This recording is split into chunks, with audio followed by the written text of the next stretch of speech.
Welcome to Sai Geetha's recipe. Sister sorry, ரொம்ப நாள் ஆச்சு இந்த வீடியோ போடுறதுக்கு.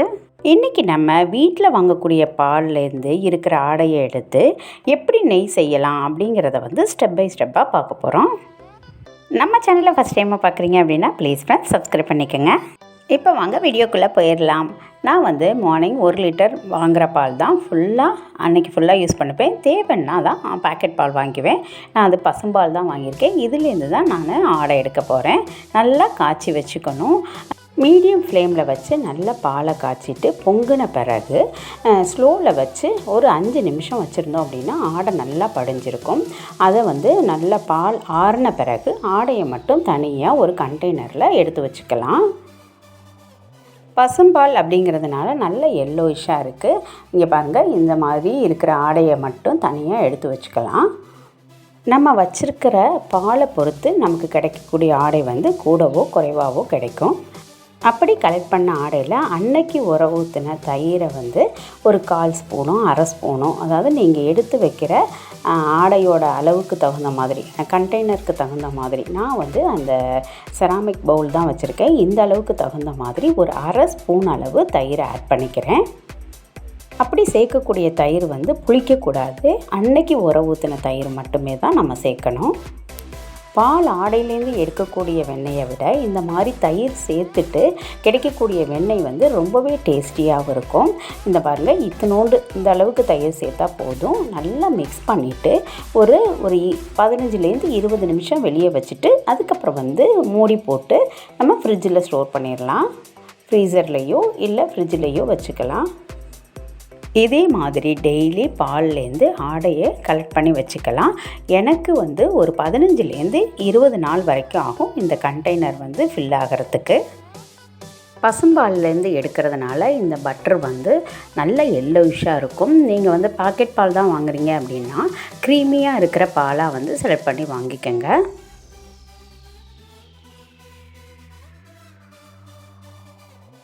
ஒரு 4 நாளைக்கு ஒரு முறை மட்டும் இந்த ஆடையை போட்டுட்டு நல்லா அடியிலேருந்து மேலாக நல்லா கிளறி விட்டுக்கணும்.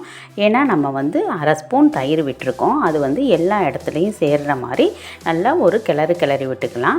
நம்ம 15லேருந்து 20 நாள் எடுத்து வைக்கிறோம் அப்படின்னா ஒரு 2லேருந்து 3 முறை செஞ்சுக்கலாம். இந்த மாதிரி மற்ற நாளெல்லாம் நம்ம வந்து ஆடையை மட்டும் எடுத்து மேலாக போட்டுட்டு ஃப்ரிட்ஜுக்குள்ளே ஸ்டோர் பண்ணி வச்சுக்கலாம்.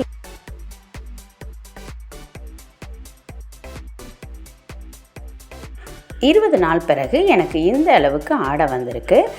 வெண்ணெய் எடுக்கிறதுக்கு 1/2 மணி நேரத்துக்கு முன்னாடி நான் ஃப்ரிட்ஜிலேருந்து எடுத்து வச்சுட்டேன். நீங்கள் ஃப்ரீசரில் வச்சுருந்தீங்க அப்படின்னா 1 மணி நேரத்துக்கு முன்னாடி எடுத்து வச்சுக்கோங்க. இப்போ நம்ம வெண்ணெய் எடுக்க ஸ்டார்ட் பண்ணிடலாம். அதுக்கு சில்லுன்னு இருக்கிற ஃப்ரிட்ஜ் வாட்டர் வேணும். அதுக்கப்புறம் மிக்ஸி ஜார் மட்டுமே போதும். நம்ம ஒரு 10 நிமிஷத்தில் நம்ம வெண்ணெய் எடுத்துடலாம். அதுக்கப்புறம் நம்ம எடுத்து வச்சோம் இல்லைங்களா, அந்த ஆடையிலேருந்து 1/4 பங்கு நம்ம ஆட் பண்ணிக்கலாம். நம்ம மிக்ஸி ஜாரை பொறுத்து நம்ம சேர்த்துக்கணும். நான் பெரிய மிக்ஸி ஜாராக எடுத்திருக்கேன், அதனால் ஒரு 1/4 பங்கு எடுத்து வச்சுருக்கேன். அதுக்கப்புறம் அதிலேயே ஒரு 1.5 குழிக்கரண்டி அளவு இந்த ஃப்ரிட்ஜ் வாட்டரை சேர்த்துக்கலாம்.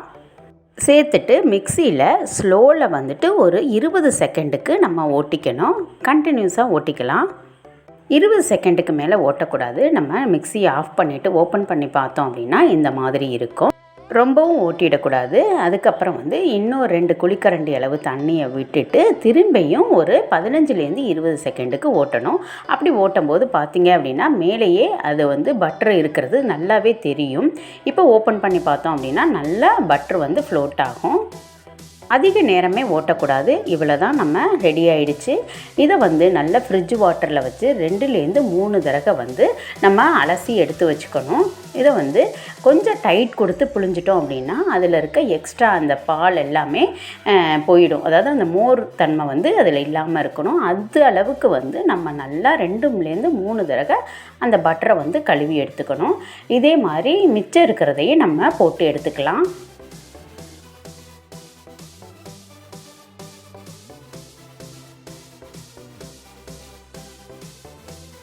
பட்டரை வந்து 2 முறை ஃப்ரிட்ஜ் வாட்டர்லேயும் 2 முறை வந்து நார்மல் வாட்டர்லேயும் நம்ம நல்லா கழுவி எடுத்துக்கணும். நீங்கள் வந்து நார்மல் வாட்டரில் வந்து ஐஸ் க்யூப்ஸை பயன்படுத்தியும் நம்ம இந்த ப்ராசஸையும் நம்ம செய்யலாம்.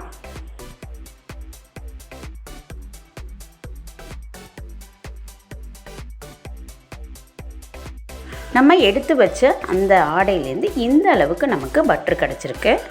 இதில் வந்து கொஞ்சம் எடுத்து வச்சுட்டு மீதத்தை வந்து நெய் உருக்கிறதுக்கு வச்சுருக்கேன். நல்ல அடி கனமான பாத்திரத்தில் நம்ம எடுத்த வெண்ணெயை போட்டு கொஞ்சம் போல் ஜீரகம் போட்டுட்டு ஸ்டவ்வை ஆன் பண்ணி வச்சுருக்கேன். ஃப்ளேம் வந்து கண்டிப்பாக ஸ்லோவில் தான் இருக்கணும். கொஞ்சம் நேரத்திலேயே நம்ம போட்ட வெண்ணெய் வந்து உருக ஆரம்பிக்கும். நம்ம வந்து பொறுமையாக ஸ்லோ ஃப்ளேமில் வச்சு பக்கத்துலேயே நின்று தான் நம்ம வந்து நெய்யை காய்ச்ச வேண்டியதாக இருக்கும். அதில் வந்து ஒரு சத்தம் நின்ன பிறகு நமக்கு வந்து நெய் வந்து காய்ச்சி ரெடி ஆகிடும். இந்த பதம் விட்டோம் அப்படின்னா நெய் வந்து கரிஞ்சு போயிடும். இங்கே பாருங்கள், பார்க்கும்போதே பொன்னிறமாக இருக்கும். இந்த ஸ்டேஜில் ஒரு கல் உப்பு போட்டுட்டு நல்லா மிக்ஸ் பண்ணிவிட்டு நம்ம ஆஃப் பண்ணிட வேண்டியதான். ஒரு சிலவங்க வந்து கருவேப்பிலையோ முருங்கைக்கீரையும் சேர்ப்பாங்க. நான் வந்து ஒரு கல் உப்பு தான் சேர்ப்பேன். இது வந்து நமக்கு மணலாக கிடைக்கும். ஆறின பிறகு நம்ம வந்து வேறு கண்டெய்னரில் மாற்றிக்கலாம். காய்ச்சின அன்னைக்கு இந்த மாதிரி தண்ணியாக தான் இருக்கும். அடுத்த நாள் தான் நமக்கு வந்து நல்ல ஒரு திக்கான கன்சிஸ்டன்சி வந்துடும். பாருங்கள், இந்த மாதிரி நெக்ஸ்ட் டே எனக்கு இந்த மாதிரி இருந்துச்சு. இது எடுத்து பார்த்தோம் அப்படின்னா நல்லா மணலாக இருக்கும். வாசமும் சூப்பராக இருக்கும். இது மாதிரி ஒன் டைம் செஞ்சு பாருங்கள். வெண்ணெய் எடுக்கிறது மட்டும் இல்லைங்க, நமக்கு பெரிய சேலஞ்சு வந்து அந்த பாத்திரத்தை கழுவுறது தான். நம்ம வெண்ணெய் எடுத்த பாத்திரத்தை ஈஸியாக கழுவிடலாம். அதுக்கு ஒரு டிப்பு, நம்ம அந்த பாத்திரத்தை கழுவுறதுக்கு முன்னாடி சிங்கை ஃப்ரீ பண்ணி வச்சுக்கோங்க. பண்ணி வச்சுட்டு அதுக்கப்புறம் நம்ம வெண்ணெய் எடுக்கிறதுக்கு யூஸ் பண்ண பாத்திரங்களை மட்டும் போட்டுட்டு நல்ல சூடான தண்ணியை வந்து அதில் சேர்த்துட்டோம் அப்படின்னா, அதாவது பிளாஸ்டிக்கில் மட்டும் சேர்க்காதீங்க, நம்ம வந்து மற்ற எல்லாத்துலேயுமே ஊற்றிக்கலாம்.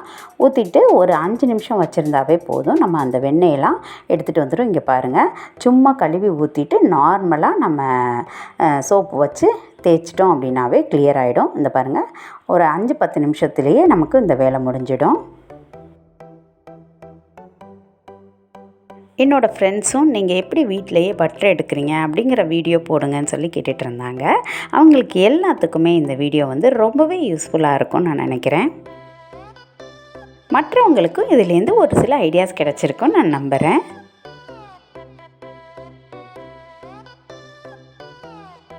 இந்த மாதிரி ஒன் டைம் செஞ்சு பார்த்துட்டு எப்படி இருந்துச்சு அப்படிங்கிறத வந்து மறக்காமல் கமெண்ட் செக்ஷனில் சொல்லுங்கள். இந்த வீடியோ பிடிச்சிருந்துச்சுன்னா சின்ன லைக் கொடுங்க, உங்கள் ஃப்ரெண்ட்ஸ்கிட்டையும் ஷேர் பண்ணுங்கள்.